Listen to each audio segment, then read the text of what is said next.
The following program may contain language of an adult nature. Listener discretion is advised. Views and opinions expressed on the following program are those of the hosts and guests, and not necessarily those of the staff or management of alltalkradio.net. Brothers and sisters! Brothers and sisters! I don't know what this world is coming to. Hey yo, check this out, this is Flavor Flav, and if you want the whole truth, and nothing but the whole truth, so help the whole truth. Hey yo, you better listen to Dante, baby. Dante!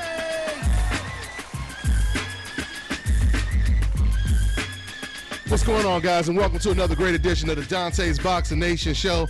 I am your host, Dante, and we got another great show for you guys. Let me go ahead and first introduce my boxing panel. As always, I want to go ahead and introduce Miss Boxing Baby, and my man Erik Morales, and my man Boxing Ego. Hopefully he didn't call in by now, but anyway, he should be calling in any minute. So, and my man over here, as always, on the ones and twos, George. What's going on, George? Not too much today. All right, let's get into it, guys. Now, we done had a good weekend of boxing. Some surprising stuff took place, especially out here in Las Vegas at the Thomas & Mack Center with my man Tim Bradley stunning and surprising everybody by knocking out the very durable Bradley-Rios. But we'll talk about that in a minute. Let me first also give shots out to my little sponsors, 60minuteboxing.com. Go ahead and check out that website for all the latest boxing news. I'm rocking the shirt today, so check them out. Is Boxing Ego in the building? Yeah, I'm here. Okay, that's what it is. All right, let's go ahead and get into it, y'all. So the first thing I want to talk about is this fight. Lomachenko, he knocks out Romulo. Kashisha, I'm just going to say it is I'm going to try to put it out there. I can barely get the name out, but, you know, that's what it is. So he fights against this guy. He knocks him out. Now, when it comes to skill and everything, of course he was impressive, but we really got to talk about HBO's boxing commentary, man, because there's so many double standards when it comes to the fact that, and you know, Lomachenko is one of my favorite fighters. You know, a matter of fact, me and my son, we do film study, and we study some of these fighters. Of course, we study the Floyd Mayweathers, the Andre Ward, but we also study a lot of things that Lomachenko does, and Guillermo Rigondeiaux, right? So I'm very impressed with his skill set. But the whole thing is, let me start with you, Boxing Ego. I tripped out when I heard Max Kellerman say this. Max Kellerman said that this opponent, Romulo, was the best opponent available for Lomachenko to fight. And it's just so crazy how we always get these side-by-side comparisons. Like, it was only, a couple weeks ago, or even right now, that a lot of fans were criticizing Andre Ward for wanting to fight against Murdoch, wanting to fight against Alexander Brand. And then all of a sudden, Lomachenko, who's pound for pound one of the best fighters in the world, he fights this guy. And I don't blame this on Lomachenko, but I'm just saying, where is the outcry?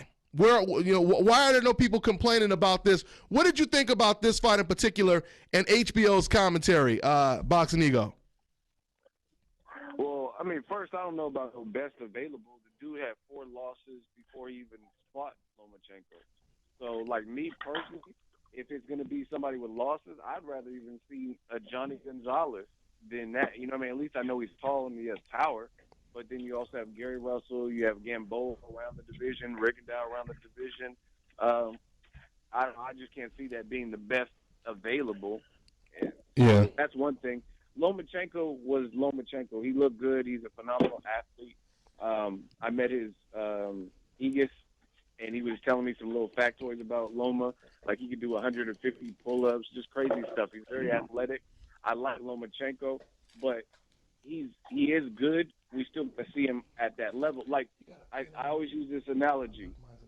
If I'm a teacher and I have a student, let's say Miss Boxing Baby is my student, and she turns in her work on time, and it's usually an A-plus paper, if we have an assignment, I can just give her an A without reading the paper, just assuming it's good. You know what I'm saying? Absolutely. So I've seen what I needed to see, and I want to see Lomachenko in there with better competition. It's clear these other guys aren't made for him, just like Gennady Golovkin.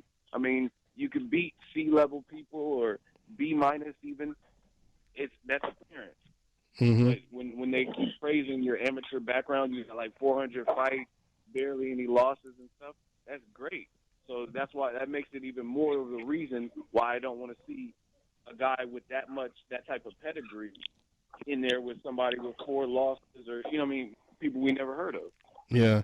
And like I said, it wouldn't even been that bad that he was fighting on an undercard against a fighter like this.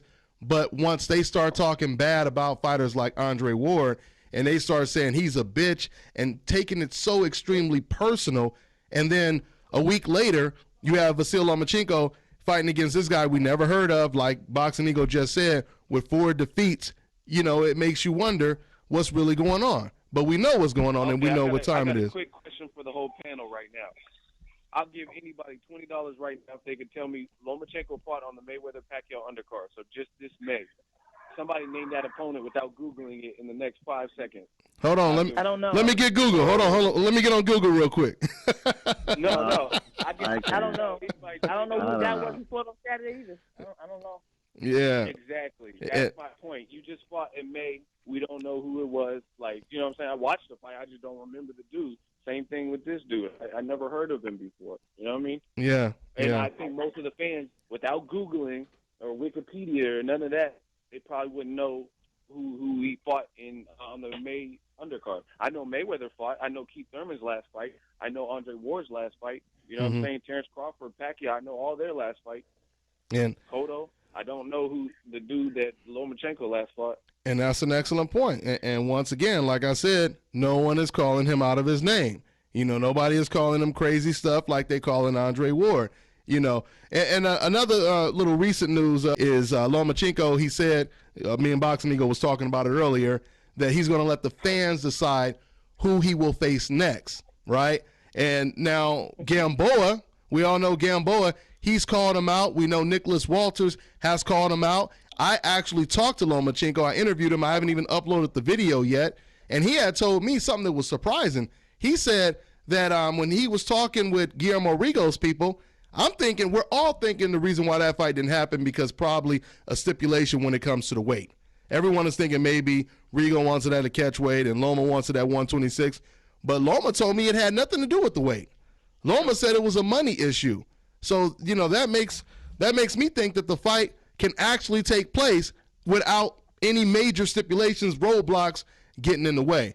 So if it were up to Erik Morales, if it were up to you, who would you like to see Lomachenko face if he's letting the fans choose? Oh, that's a tough one. If I'm part of the fan base, which I am, I would choose Nicholas Walters. The one thing I noticed about Lomachenko, and the one glaring negative about him that I noticed in that fight he had this weekend, is reach. He has incredibly small arms. I think he had something like a 66, 65-inch reach. It's very small. So when you look at someone like Nicholas Walters with a 73-inch reach, that can make some interesting for an interesting fight now. But Lomachenko's work is great. So I think with anyone is great. Just as long. Yep. I guess we just lost Erik. What happened? There he's going in. Yeah. I know. Good point. Yeah, I was anxious to hear it. And you see how he tried to make it seem like it was an accident, and all of a sudden he just hang up in the middle of talking. No, but anyway, he'll call back. He'll call back. So Miss Boxing Baby, if it was up to you, it's up to the fans according to Lomachenko. Who would you prefer to see Loma get in the ring with? I say Nicholas Walters or Rigondeiaux. I mean, I hate to say this. I know people. No, I don't hate to say it. I'm sorry. I take that back. I'm gonna say it because I mean it. I know how people are gonna react to me. You know why it's double standards? Because there's racism in boxing. We have to just go ahead and say it and stop beating around the bush. There's racism in boxing. This is why these European fighters or the Lomachenkos, the Triple Gs can do whatever they want to do, and then you have fighters like Mayweather, the Wards, the Bradleys, whoever, who they're quick to criticize. But it's okay for them to do this, though. It's okay for him to fight a man that I've never even heard of. That's all right. Well, Floyd Mayweather, who was 48-0 and fought everybody, couldn't fight Andre Berto, who's a former world champion. I mean, this is going to go on and on and on and on and on. Yeah, and this is the reason. And Erik is back. I assume Erik is back, right? Erik? Yeah, I just got back. I heard that was she's about right. From what I heard, I can't argue with her. I want to, I just can't. Yeah. I mean, it is what it is, and we're going to talk a little bit more about that when we get into what Floyd Mayweather basically said later on. But Floyd he dropped a bomb, and I want to pat myself on the back for having something to do with that, because as far as I'm concerned, I got Floyd Mayweather to open up a little bit more, because we started that conversation, and he finished the conversation with my man Ben from Fight Hype, but we'll talk about that in a minute. So anyway, yeah, let's move on before we run out of time. This is a shorter show, so let's talk about Bradley versus Rios. I want to start with you on this one, Erik Morales, because you had some choice words how this fight was going to go down last week. So how surprised were you? Did it play out the way you thought it would, Bradley versus Rios? No. I remember I wrote you a text, I think the next day, Bradley made me look like a chump. But you know what? It wasn't that bad of a beating that I took, because I thought Bradley looked incredible. His footwork, I think Ego said that he may actually be improved with the new trainer, and he was absolutely right. He looked great. Bradley looked exceptionally well. Now, mind you, Brandon Rios did not look well. I think I was telling Boxing Baby that every Mexican around the world shed a tear for him, because that was really sad what happened that night. It was just, the dismantling of a fighter. He's done, and hopefully he has a good career. He's made a lot of money. But I was very surprised. But at the same time, I'm not mad. I really was impressed with Bradley. I think he really has a new start. Yeah, I totally agree. And Boxing Ego, how surprised were you that he was able to knock out a guy that even Manny Pacquiao couldn't knock out? Yeah, I was real surprised with the knockout, because if anything, I thought it was like a close fight based on, just seeing that this was like the 13th round. Vargas caught him in the 12th round. He was kind of hurt, so Vargas can hurt you. Rios can hurt you, in my opinion. And I knew Rios was bigger puncher, pressure style. So I thought it was a close fight, where if anything, if Bradley won, I thought he'd just outbox him. So to see him stop a guy who hasn't been stopped and is a known tough guy, that was exceptional, and he looked good. But I seen on my post-fight video, some of the fans left comments kind of like picking up where HBO said, like, oh, you can't let Rios sit on the couch, or he was inactive for 8 months. But, that's part of the game.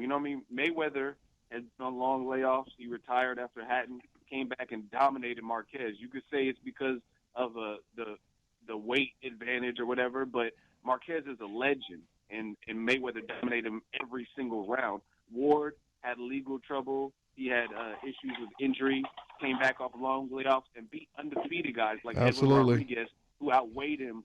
I talked to Ward's camp.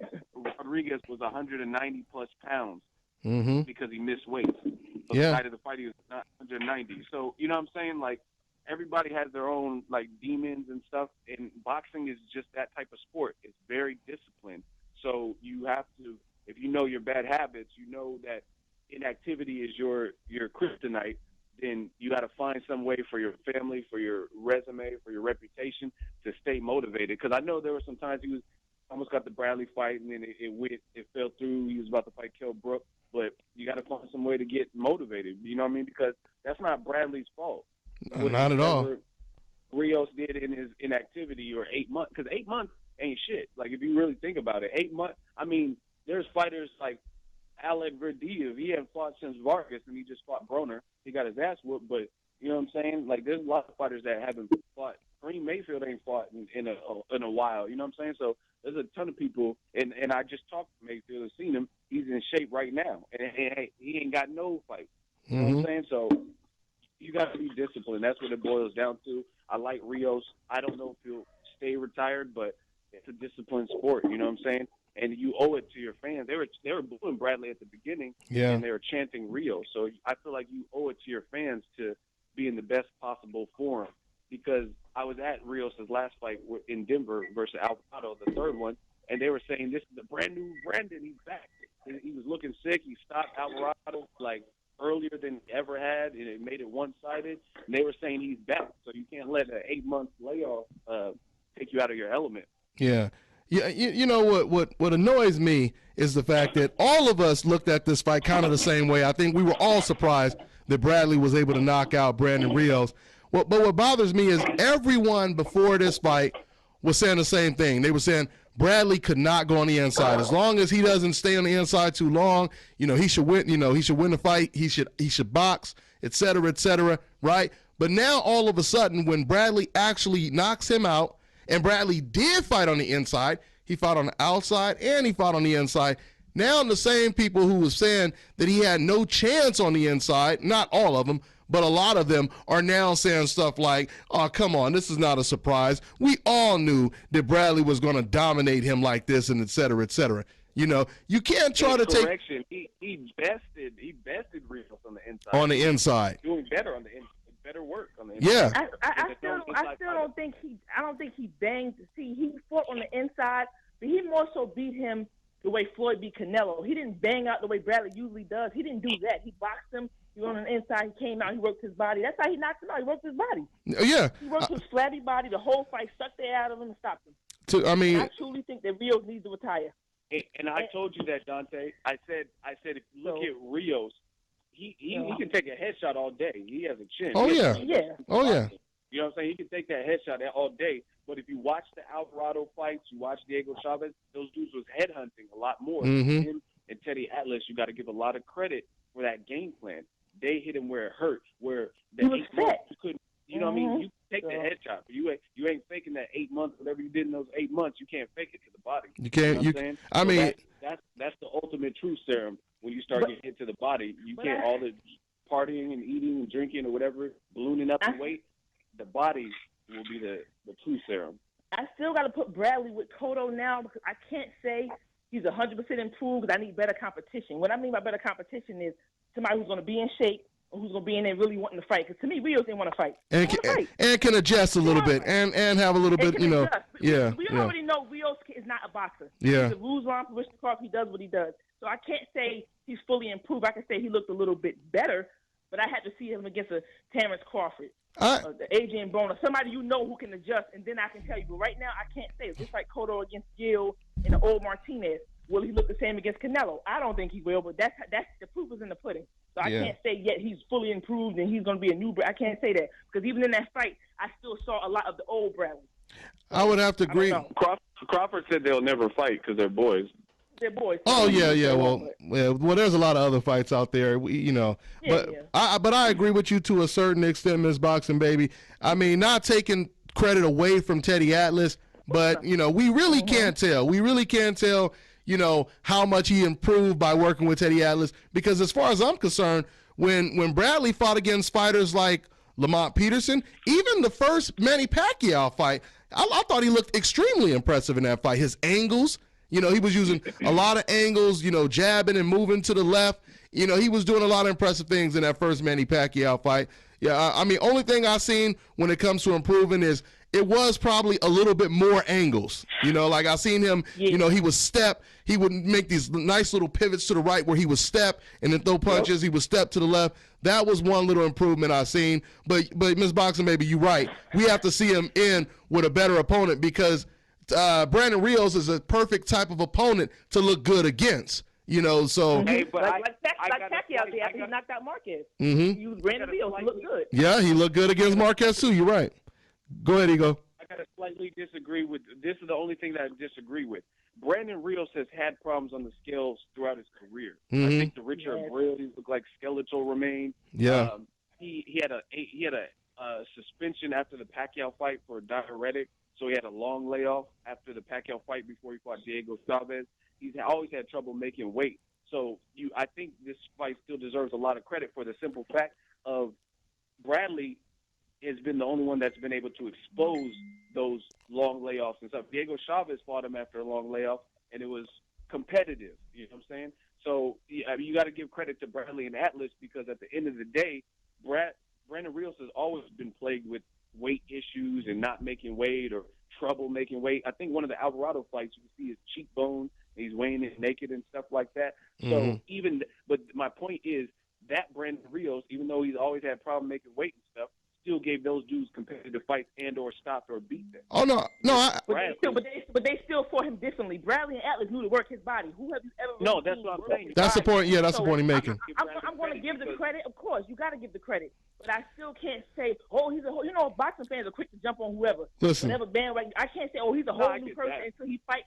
Well, let me. Competition. Yeah. Not Rios. He's a great fighter for the fight that he has. but he's also a fighter tailor-made for somebody who's going to box him. Well, he can't box. well, He's it- Mike I'm just Alvarado saying- in the second fight. I'm just saying Rios with So, weight he can't- deficiencies and trouble has been able to Yeah. overcome him past fight. It just so happened that Atlas and Bradley's game plan, worked that he wasn't body. able to I mean, overcome it 'cause they had a good game plan. And Eagle, I totally agree with you. What I was saying, I mean, you give all credit to Bradley and Teddy Atlas. All I was saying was with this type of opponent, you know, like we would have to see, I think we have to see something like Bradley versus Pacquiao 3, then we could really see if Teddy Atlas is. I was mainly talking about Teddy. I was mainly talking about Teddy Atlas. You know, how much of a difference did he make? You know, because I don't believe any of the excuses when it comes to Brandon Rios. I totally agree with you. Brandon Rios, his whole career since he moved up to 140, since he was fighting at 135, he's always had weight issues. I was at the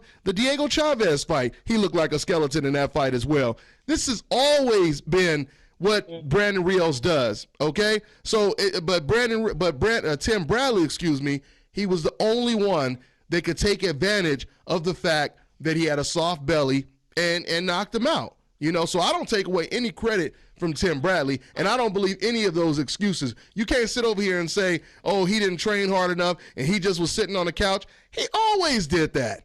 He always was successful, right? No one's ever came close to knocking him out, no matter how out of shape Brandon Rios was. Okay, so yeah, all credit goes to Tim Bradley and Teddy Atlas. But like I said, we're really going to see how much of a difference it is when it comes to them working together when we see Bradley in there with Ruslan Provodnikov or a Manny Pacquiao. So, you know, that's the point that I was making. I can't even say Ruslan because he's probably going to box him too. He's going to box him as well. Brandon Rios, to me, like I said, that type of style, boxing him, you give him trouble. I just have to see him against somebody who can do a little more adjusting. But respect to Bradley for winning. But then you got the dumb fans who say, oh, if he knocked out Rios, I know he can knock out Pacquiao. Where's him and Mayweather at? Come on, dummy. You comparing Pacquiao and Mayweather to Rios? That's what I mean by fans just say whatever. They're delusional. Yeah. Because he knocked out Rios, he's going to knock out Floyd and Pacquiao? Are you serious? Yeah, that's a bit much. The people just think they... That's a bit much. That's a bit much. That's what they do because, they, you know, that's just what they quick to say whatever. I have to see more. I just respect... Congrats to him for keeping his belt, making a good first title defense. I just want to see the next fight that he, you know, look the same against better competition. Against a whole bunch of competition. Crawford, but they ain't gonna fight. Well, you know, Pacquiao, even the dude that made him, you know. Let me ask you guys before I start talking about Mayweather's recent comments. Let me ask you guys real quick what you think about this. Do you guys give Bradley a better chance against Canelo after what you guys just seen, or what? No. No. Erik? No. I think Canelo, that's a whole different order because Canelo's a great combination puncher. He's more of a thinker than Rios. He's bigger. No. He crack. Yeah. Hell no. I don't know. I don't think Bradley should go up to 54. I think you got Keith Thurman, Kell Brooks, and guys like that. Well, yeah, if he can make those fights. Oh, man, I would love to see Bradley Thurman. He can't beat neither one of them either. He can't beat Kell Brooks. I know he can't beat Keith Thurman. No. Yeah, no. Erik, what do you think? Does it make a difference? It's the same. You think the same you thought before, or what? No, of course it makes a difference. I think that it would be a more competitive fight now. But do I want to see it? No. Did I cut out again? No, still on good. Yeah. But I still think that it would be no. I wouldn't want to see it. I agree with everyone else. Yeah, I mean, like I said, I mean, if Canelo is not going to fight the Lions at 154, you know. The Charlo twins, Demetrius Andre, even Ivanis Martirosyan. I wouldn't even mind seeing Canelo versus Ivanis Martirosyan. If he's not going to fight those guys, if he's not going to fight Golovkin, then I wouldn't mind the fight. I really wouldn't. Yeah, Bradley will be at a disadvantage. I was actually surprised that even Jim Lampley, he said after watching that performance, you know, I think Bradley versus Canelo would be more competitive. I got to say, I actually agree. I agree. I'm not saying Bradley wins the fight. I'm just saying I can see the fight being very competitive. But Bradley will have a massive disadvantage going in there with a guy who walks around at 190, you know. So but who fight will be competitive? I think Bradley versus Canelo would be competitive. I think foot movement and rhythm. I think Canelo will beat him up. He's too big. Well, he may. He may beat him up. He can't. There's nothing he can do. He can try to box. He gonna get walked down. He can try to work his body. You got a better body puncher than Canelo. He's gonna hit him harder. No chance. Well, no chance. I tell you this. Nope. I tell you this, we're gonna know. And Bradley's shorter than Pacquiao too, so I don't think that's the right fit. Yeah, that's true. He's shorter than Pacquiao. That fight just don't make sense. Might be fat. I don't even know if he can carry the weight. Yeah. No. Yeah, no, I mean, like I said, well, this is the thing. We are going to know a lot more about Canelo after November 21st. I'll tell you that right now. Yep. We're going to know a lot more about him after he gets in the ring with Miguel Cotto. So we got about 7 minutes left. Let's go ahead and tackle this interview, this recent interview that Floyd Mayweather just did with my man Ben from Fight Hype. You know, shouts out to them. Basically, Floyd Mayweather, he said, it's crazy because I asked him these questions in a recent interview. I asked him, what do you think about the double standards? They want you to fight a middleweight, move up and fight a middleweight, but they tell Golovkin, or they tell Andre Ward, to leave Golovkin alone, move up and fight Sergey Kovalev. Is that a double standard? And when I asked him the question, he didn't really, answer it. He didn't really go into it too deep. He just basically said, well, they're going to hate on you, regardless if you're doing good or bad. I just prefer them to hate on me when I'm doing good. That's pretty much what he said. Now, but what he recently said with Ben, with Fight Hype, is he said that he wants Golovkin to move up and fight against Andre Ward. He said that he wants him to go up and fight against Andre Ward. He said that I challenge myself in my career, and Golovkin needs to challenge himself. And then he said this, which was pretty deep.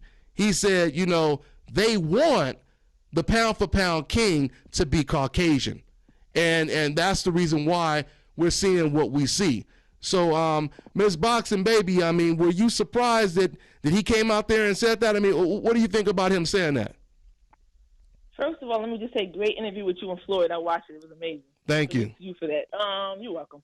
No, I'm not. I am kind of surprised Floyd spoke on it because he usually doesn't. Like you said, he's kind of like, more laid back. Don't really pay things like that in mind. But I'm glad he did. Mm-hmm. Yeah. I'm glad he did. I'm glad he came out and said what people were thinking, what should have been said. Much respect to him for that. And he's absolutely right. I keep bringing up the example. He was 17-0 when he stepped up and fought a man who had one loss to Oscar De La Hoya.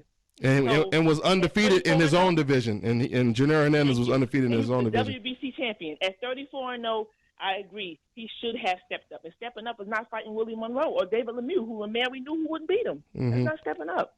I agree. Boxing Ego, this is what I'm starting to notice. I'm starting to notice that more professional boxers and trainers, they're starting to actually put pressure on Gennady Golovkin when it comes to him stepping up. Because it's not just Floyd Mayweather. I talked to Teddy Atlas, and I don't even ask these guys these questions. Like Teddy, we were just talking about Golovkin, and he was the one that brought up Ward's name. He was the one that said he needs to fight. I would like to see him fight Andre Ward. If he were to beat Andre Ward, I would be wearing a Gennady Golovkin hat. And then Floyd Mayweather Sr. When I was talking to Floyd Mayweather Sr., another guy, I didn't bring up Andre Ward. I just asked him what he thought about Golovkin, and he was like, if he fight that one guy, what's that dude's name? He fight that one dude. I said, Andre Ward? Yeah, that's the dude. If he fight that dude, it's gonna be a wrap, basically. That's what he was saying, So Boxing Ego, are you starting to sense that not only media people like us and reporters, but are you starting to sense that even the professional boxing community is starting to pressure Golovkin more to step up? Yeah, I think after Mayweather-Pacquiao, that settled a lot of dust, and we're getting back to more realistic comments in the comment section. You still got some wild people and stuff like that, but of course, on the internet, yeah. It's no mystery that we're seeing the emergence of people speaking out and stuff like that. You know what I'm saying? Like, the truth, boxing fans are like vampires, and the truth is like the steaks and crucifixes and garlic and holy water. They're going to say you're lying and resist it, but my thing to people is prove how I'm like what Floyd said. If it's inaccurate, tell us why it's inaccurate. You know what I'm saying? Mm-hmm. That's what boxing fans won't do. The radical ones. They're going to say, "Oh, you're lying. This Boxing Baby, she don't know shit. Ego don't know shit. Dante, Erik Morales, y'all don't know shit." But they're not going to say what you said that was inaccurate or wrong. Bob Arum just said Gennady Golovkin's true challenges are at 168. Yep. He needs to move up. So you got Teddy Atlas, you have a Jewish man, you have black people.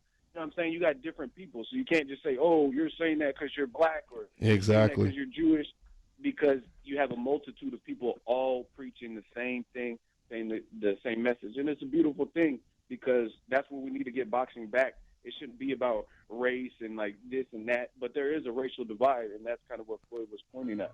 And we was talking about. Yeah, and we needed Floyd Mayweather, more people like Floyd Mayweather, Teddy Atlas, Bob Arum to address this. Well, like I said, Floyd, he addressed the racial issue of it. But, I got to say this real quick, too. On that Fight Hype interview, go look in the comment section. You'll see buffoons saying stuff like, oh, ha, the irony. Look at Floyd Mayweather talking about somebody taking risks. He did take risks, dummy. He went up 5 weight classes. Triple G moved up how many weight classes? 0. He was the middleweight in the amateurs. You know what I'm saying? We've seen Mayweather against bigger guys, bigger punchers. Diego Corrales. Cotto was bigger at 54. Canelo at 52. De La Hoya at 54. Those are all risks. You're going in there to someone else's weight class, bigger, stronger than you. There's no one that's going to say Canelo hits less hard than Mayweather or De La Hoya or whoever. These are all risks.